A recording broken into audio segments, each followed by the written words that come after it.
And right now, if you look, I'm not doing this. We're not doing this. Do not do this. Don't do this. I see this all the time. This is a thing. This is a thing, I swear. I ain't lying to you. Don't do this. This is not an exercise we want to do.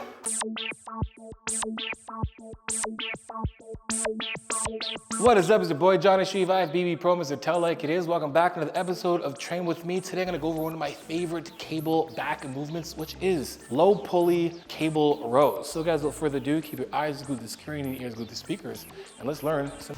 Okay, so love this. One of my favorite movements to do with the cables. If you are stuck without a T-bar row or a low pulley anything where we're trying to hit lower lat, this is one of my favorite ones to do. Reason being is, it's one of those kill two birds with one stone type movements. Meaning, the way you're going to have to isolate and stabilize and all those good things is going to require a lot of leverage from the ground up. So let's go through this very, very quickly and very easily. Number one, make sure this thing's set up at the lowest. We wanna make sure it's low, so when we are doing the pull, that is already in a place that we have to be in that position where our shoulders are depressed, and then we're rowing low. But in order to counterbalance this exercise, so just to give you guys an idea of what I mean, I'm gonna put on the most amount of weight here just to show you why we have to counterbalance with our legs. So if I sit out like this, and this is pretty heavy, if I walk out, if I just kind of let myself like this standing,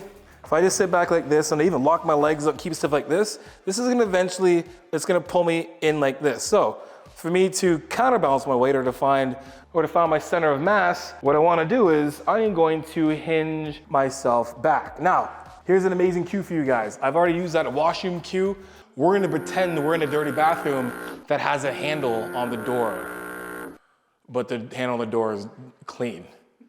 Or you got gloves on, I don't know. But we're basically gonna be like this, like, oh, I ain't trying to touch that nasty ass toilet, but I gotta go to the washroom, so we gonna do it anyway. And you kind of do one of these things, right? But with the handle is actually the cable. I hope that's a good cue for you guys. You guys are like, how many times have you been in the dirty ass washroom before, Johnny? Trust me, I ain't touching that nasty ass thing. You spend 20 minutes making a toilet paper nest, just doing all that shit, then sitting on as nasty as hell. Out of your mind, I'm Hover King.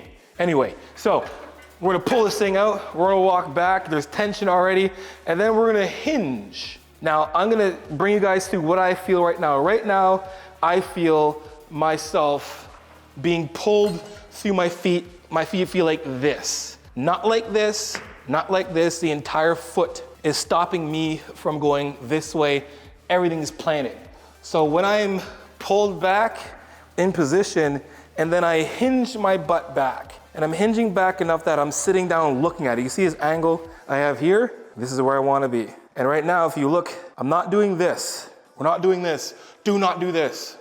Don't do this. I see this all the time. This is a thing. This is a thing, I swear. I ain't lying to you. Don't do this. This is not an exercise we wanna do.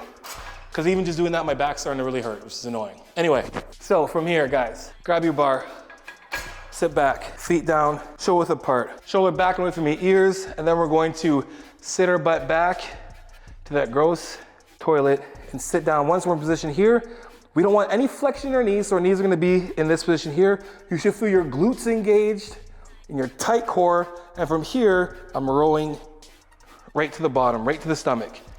And then out and pull. And out and slow, and then pull.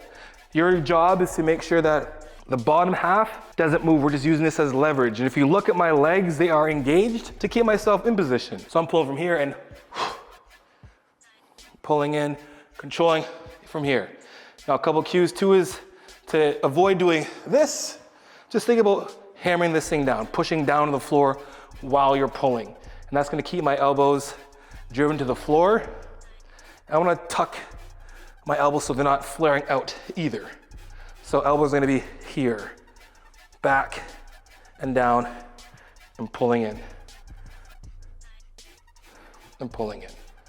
Hey guys, before we keep going, I just wanna know how your workout's been. If you're watching my channel, guys, you're probably here because you wanna build muscle. Well, let's give yourself a little bit of help. Use my code Johnny10 for 10% off now for your next order of Createch. Yes, it's creatine, it's gonna help you build muscle and build muscle quick. So guys, use my code Johnny10 for 10% off now, your next order of Createch. Okay, back to the show. If you're stuck with this handle, it's totally fine, but I recommend using 2 D handles, or you can even use the ropes. What that's going to do is give you a better all-around range of motion in terms of how your arms are traveling, because this thing here is stuck here. So I'm stuck here, and you see in my arms when I want to go out, they make me do this. If you are stuck and someone's already using these because they're doing chest flies or whatever, and using this, that's completely fine. But if you do have an opportunity to be able to use 2 D handles, I'll show you exactly why. So if you look at my end range from here, and I'm doing my row, and I'm back, my arms can't go anymore. And I'm in this kind of weird position here where I have to kind of do this. And that's why a lot of people, when they do this, end up doing this and pulling in like this, because they're trying to make up for the range they don't get. If you use the D handles, and you watch me pull back, same movement, they travel right beside me. And I can get the full range of motion without worrying about having to do this to get any more. So do yourself a favor, if you have a chance to, use the D handles when you're doing this movement. Take that movement for a spin, guys. Try to get to around 20 reps, control movement, 2-second negative, nice stretch at the bottom, nice contraction at the top, and call it a day. Add it to your back workout, and thank me later. Anyway, guys, check these videos right here. And until next time, you know how it is. Iron sharpens iron. Progressive overload your life. In the meantime, keep dream chasing. Peace.